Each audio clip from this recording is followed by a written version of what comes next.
नमस्कार दोस्तों, स्वागत है आपके अपने YouTube चैनल में। मूवी एक्सप्लेन करने से पहले प्लीज़ मेरे चैनल को सब्सक्राइब कर लीजिए और लाइक भी कर दीजिए। फिल्म की शुरुआत होती है मार्टा नाम की एक खूबसूरत लड़की से और उसका पति गारियो है। फिल्म की शुरुआत में ही ये दोनों कपल इंटीमेट होते हैं, पर मार्टा को सेटिस्फेक्शन नहीं होता। वो एक डायरी में अपनी सारी फीलिंग्स लिखती जाती है। वो लिख रही है कि आज भी डारियो उतना सेटिस्फेक्शन नहीं दे पाता मुझे, उसमें एक्साइटमेंट खत्म हो गया।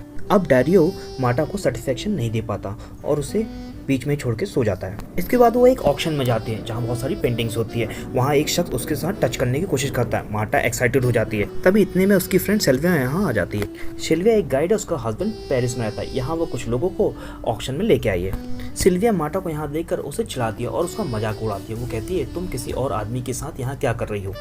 मार्टा वहाँ से बहाना बनाकर निकल जाती है और थोड़े दिन बाद वो दोनों फिर से मिलते हैं।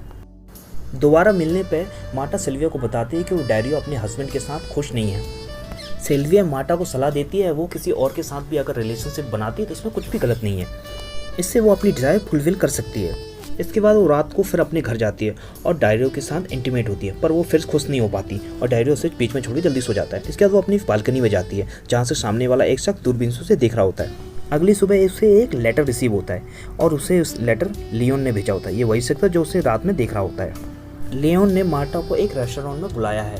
मार्टा वहाँ पर पहुँचती है और जब वो वहाँ पहुँचती है तो वो देखती है कि सामने टेबल में एक कपल बैठा हुआ है। उसमें से एक बूढ़ा शख्स है और एक जवान लड़की है। वो बूढ़ा शख्स मार्टा को बार बार देखता है। इतने में लियोन उसके पास आ जाता है। फिर वो साथ में बहुत एंजॉय करते हैं। लियोन उससे बताता है कि वो एक फोटोग्राफर और पेंटर भी है।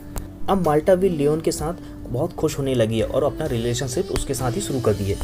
और इसके बारे में वो अपनी फ्रेंड सिल्विया को बताती है। वो कहती है ये उसका बेस्ट टाइम है लाइफ का। मार्टा अपनी सारी फैंटेसी और सारी एक्टिविटीज़ को एक डायरी में लिखती रहती है। डायरियो एक दिन उस डायरी को पढ़ लेता है। अब वो समझ चुका है कि मार्टा उसे चीट कर रही है। जब मार्टा घर आती है तो डायरियो उस पर गुस्सा हो रहा होता है। डायरियो मार्टा को थप्पड़ मारता और कहता है, अब हम दोनों यहाँ पे नहीं रहेंगे, हम दोनों मैरिलो चले जाएंगे। अगली सुबह मार्टा फिर से लियोन के पास उससे मिलने जाती है और जहाँ दोनों फिर से इंटीमेट होते हैं। यहाँ पर लियोन मार्टा का न्यूड स्केच बनाता है और साथ में उसकी न्यूड फोटोज़ भी लेता है। यहाँ लियोन का फ्रेंड भी आता है, वो भी मार्टा की ले लेता है। ये सब मार्टा बहुत इंजॉय कर रही होती है और वो पार्टी में डांस कर रही होती है और तभी वहाँ फिर से वो लियोन के साथ इंटीमेट होती है। डारियो मार्टा को ढूंढते हुए सिल्विया के पास पहुँचता है और पूछता है मार्टा कहाँ गई है। सिल्विया उसे बोलती है कि उसे इस बारे में कुछ भी नहीं पता। देर रात जब मार्टा घर आती है तो डायरियो उससे पूछता है वो कहाँ गई थी। मार्टा उसे कहती है वो सिल्विया के पास गई थी। डायरियो गुस्से में आकर मार्टा को थप्पड़ मार देता है और वो कहता है सिल्विया से वो मिलकर आया है, तुम उसके साथ नहीं थी। और डायरियो बहुत गुस्सा हो जाता है और गुस्से में डायरियो मार्टा के साथ इंटीमेट हो जाता है और जिससे मार्टा बहुत एक्साइटेड हो जाती है और ये बिहेवियर उसे बहुत अच्छा लगता है। अब वो डायरियो से बहुत काफ़ी खुश है और संतुष्ट है और अब वो उसके साथ मिलान जाने को भी तैयार है। और अगली सुबह दिखाया जाता है सिल्विया अब लियोन के साथ जा रही होती है। वो भी मार्टा की तरह एक्सपीरियंस लेने के लिए तैयार होती है और यहीं पर फिल्म समाप्त हो जाती है।